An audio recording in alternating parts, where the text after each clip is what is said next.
அறிவையும் ஞானத்தையும் கொடுத்து மருந்துகளுக்கு அப்பாற்பட்டு கிரியை செய்கிற வல்லமையுடைய தேவன் உன்னை கைவிட்டாரா?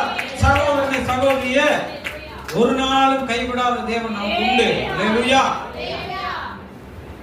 அவிசுவாசமான வார்த்தைகளை பேசாதிருங்க தயவு செய்து. விசுவாச வார்த்தைகளை பேசுங்க. அந்த விசுவாசத்தை தேவன் கனப்படுத்த விரும்புகிறார்.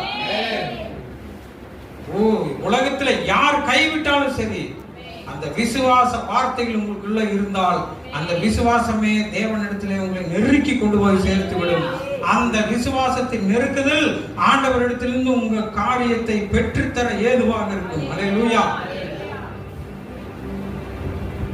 அந்த விசுவாசமே உலகத்தை ஜெயிக்கிற ஜெயம். ஆண்டவரிடத்திலிருந்து ஜெயத்தை மேல பரலோகத்திலிருந்து கொண்டு வந்து கொடுக்கிற ஜெயம் விசுவாசம் தான். அதை விட்டு விடாதுங்க.